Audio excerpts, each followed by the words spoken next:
Hello students, good morning.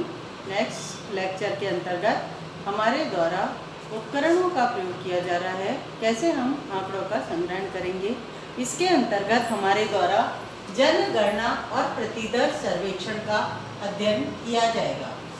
जनगणना जिसे census tool कहते हैं और प्रतिदर्श सर्वेक्षण जिसे सैंपल सर्वे मेथड या टूल कहा जाता है। बच्चों, सबसे पहले हमारे द्वारा अपनी जनगणना या पूर्ण गणना जिसे सेंसस और कंप्लीट इन्यूमरेशन के नाम से जाना जाता है। अब बच्चों, हमारे द्वारा इसको स्टार्ट किया जा रहा है। मैं आपको अपनी भाषा के अंदर आपको समझाने का प्रयास करती हूँ जिससे कि आपको अच्छे से समझ में आए। जनगणना, जनगणना आपने शब्द सुना हुआ भी होगा। हमारे देश की जनगणना 10 वर्षों में होती है।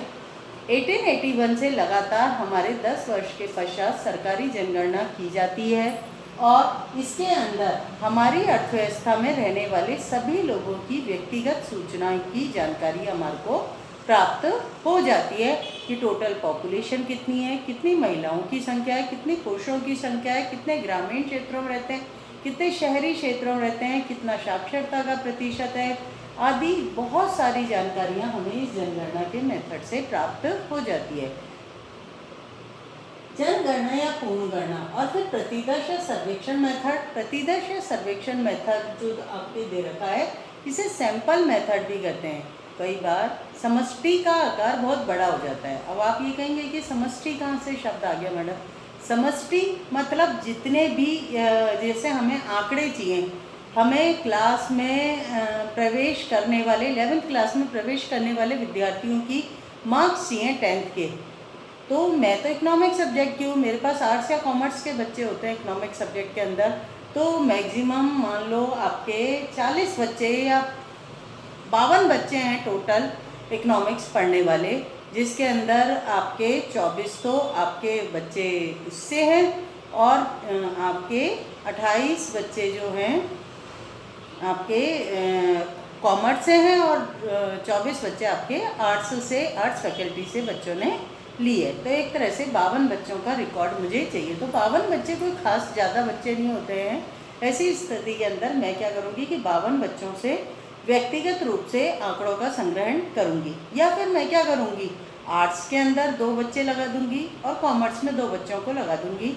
उनके माध्यम से मैं सभी बच्चों की जानकारी 10th क्लास की मार्कशीट की ले सकती हूँ। ये जो मेरे द्वारा 2 बच्चों की सहायता से समस्त बच्चों के आंकड़ों का संकलन किया गया है, इसे ही सर्वेक्षण मेथड या प्रतिदर्श सर्वेक्षण मेथड कहा जाता है या सैंपल सर्वे मेथड कहा जाता है। बच्चों, बुक से मैं आपको पढ़ा रही हूँ और नोट्स अपने भेज रही हूँ जिसको आप ध्यानपूर्वक उतारिएगा।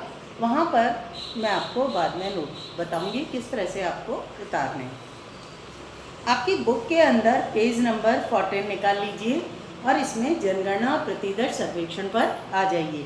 जनगणना या पूर्ण गणना वह सर्वेक्षण जिसके अंतर्गत जनसंख्या के सभी तत्वों को शामिल किया जाता है उसे जनगणना या पूर्ण गणना कहा जाता है। यदि कुछ खास संस्थाएं भारत की संपूर्ण जनसंख्या के बारे में अध्ययन में रुचि रखती हैं तो उन्हें भारत के सभी शहरों और गांवों के सभी परिवारों के बारे में जानकारी प्राप्त करनी होगी। इस विधि की प्रमुख विशेषता यह होती है कि इसके अंतर्गत संपूर्ण जनसंख्या की प्रत्येक व्यक्तिगत इकाई को सम्मिलित किया जाता है। कोई भी इकाई इसमें छूट नहीं पाती है। आप ऐसा नहीं कर सकते कि कुछ इकाइयों को चुन लें और कुछ इकाइयों को छोड़ दें।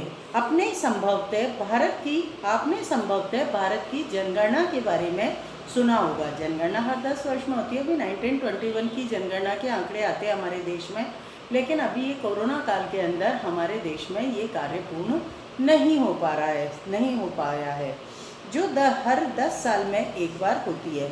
अब जब जनगणना होगी ना बच्चों, तो ध्यान से देखना कि आपके घर में एक व्यक्ति आता है और वो आपके परिवार की संपूर्ण सूचनाएं लेकर जाता है। 5 या 10 मिनट के लिए वो रुकता है और सारा फार्म भरता है जो भी उसको भरना होता है, जिसमें आपके पापा का नाम, आपकी मम्मी का नाम, आपका नाम, आप कितने भाई बहन हो, आप किस लेवल में पढ़ते हो, कहाँ नौकरी करते हो, ये सारी बातें आपकी दी हुई होंगी या देनी पड़ेगी आपको। इसके अंतर्गत घर घर जाकर जानकारी ली जाती है। पूरे भारत के हर परिवार को इसमें सम्मिलित किया जाता है। इसके अंतर्गत जन्म एवं मृत्यु दर, साक्षरता, रोजगार, आयु संभाविता या प्रत्याशित आयु, जनसंख्या के आकार एवं संरचना आदि के जनसांख्यिकीय आंकड़े जुटाए जाते हैं, जिन्हें भारत के महानिर्देशक द्वारा संग्रहित एवं प्रकाशित किया जाता है।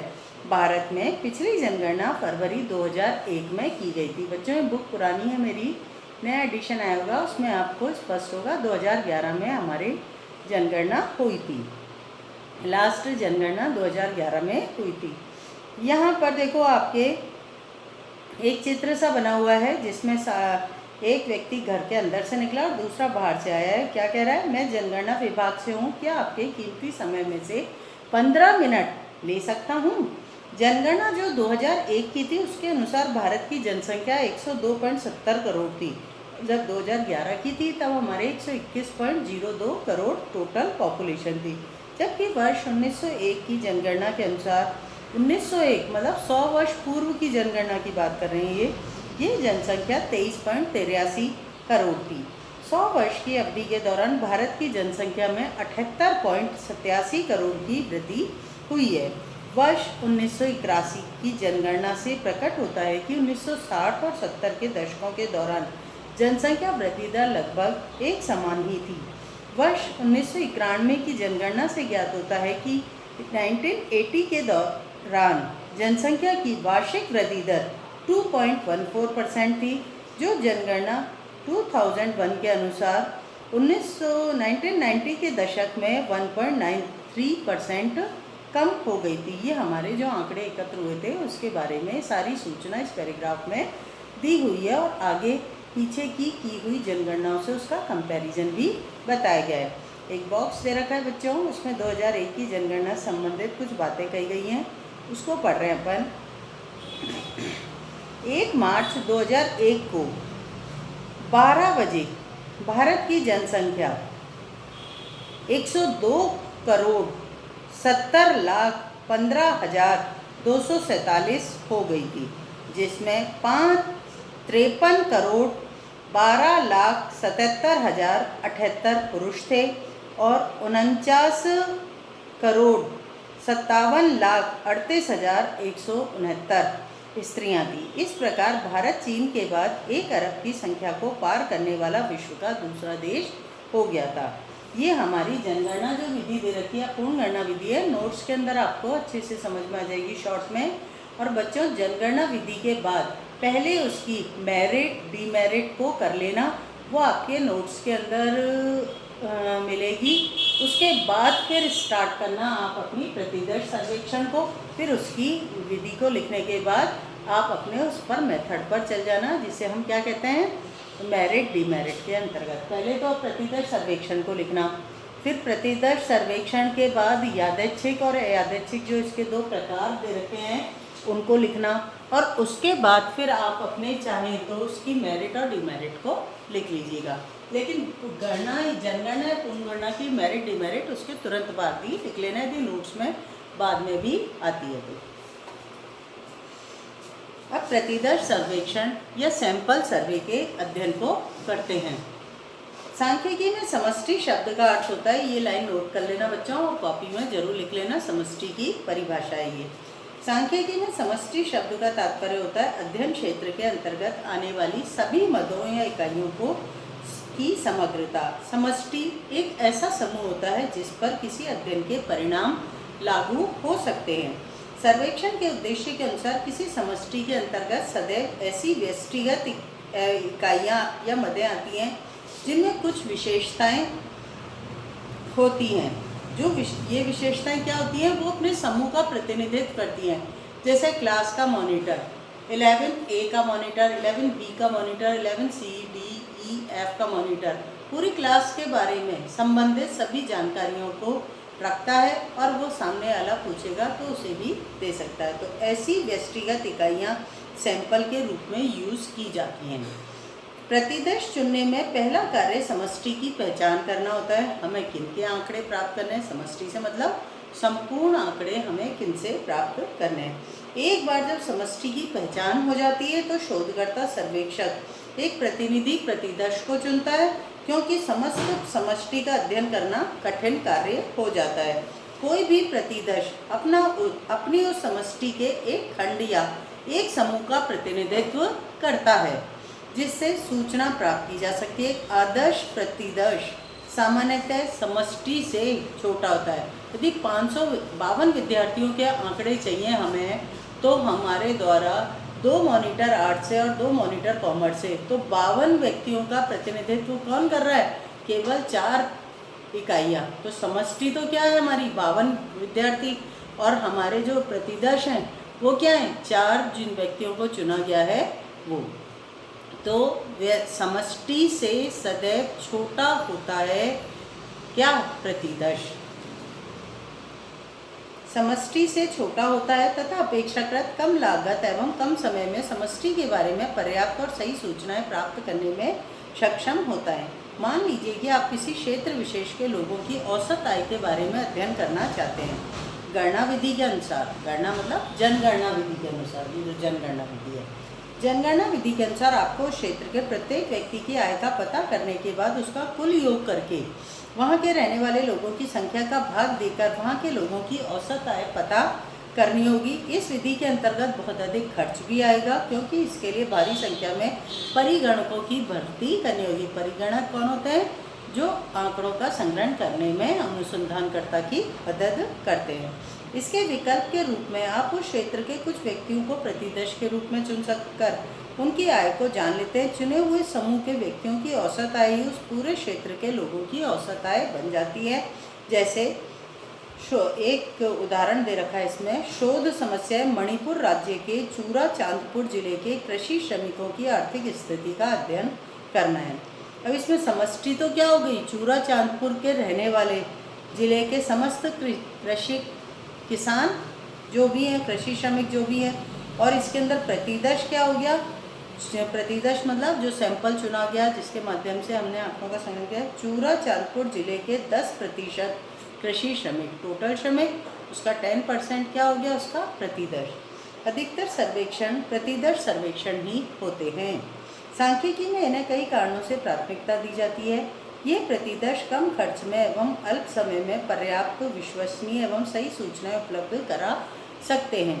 प्रतिदर्श चूँकि समष्टि से छोटा होता है, अतः सघन पूछताछ के द्वारा अधिक विस्तृत सूचनाएं संग्रहित की जा सकती हैं। इसके लिए परिगणकों की छोटी सी टोली की जरूरत होती है, जिन्हें आसानी से प्रशिक्षित भी किया जा सकता है तथा इनके कार्यों की निगरानी भी भलीभांति की जा सकती है।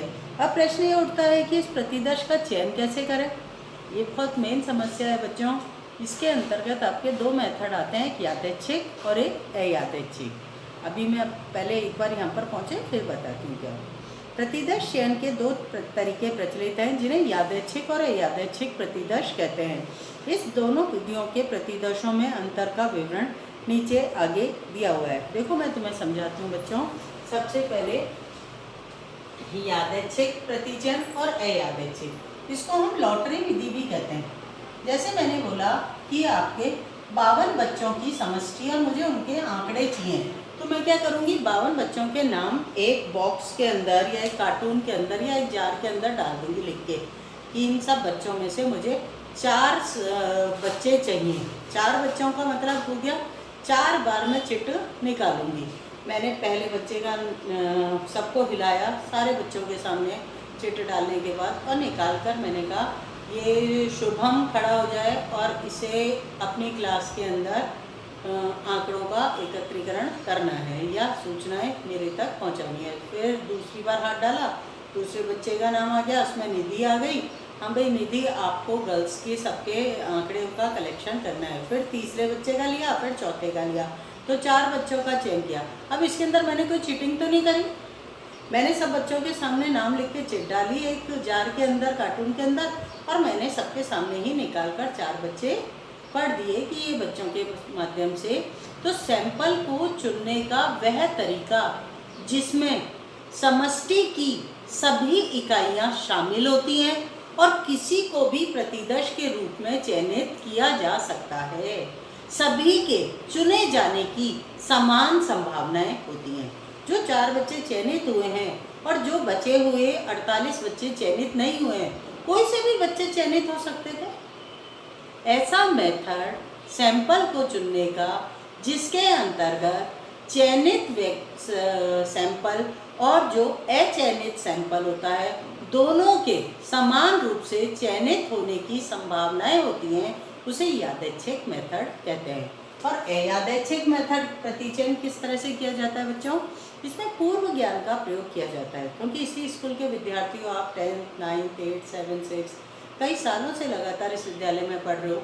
मुझे अपने कार्य के लिए मैंने अपने पूर्व ज्ञान का, या तो मैं लगातार इस स्कूल में पढ़ा रही हूँ और पुराने मेरे ही स्टूडेंट आगे की क्लास में प्रमोट हुए हैं और वो मेरे पास आते हैं, तो मुझे अच्छे से पता है कि कौन बच्चा एक्टिव है और कौन बच्चे में कितना कैलिबर है, या मेरे को किस बच्चे की सहायता से आंकड़े आसानी से उपलब्ध हो जाएंगे, या आगे कार्यों में कौन मेरी सहायता कर सकता है। मैंने अपने पूर्व ज्ञान का प्रयोग किया और क्लास में गई या और जाकर मैंने नाम अनाउंस कर दिया। पहले तो जनरल बातें करती रही बच्चों से, फिर मैंने कहा कि हाँ भाई खड़े हो जाओ,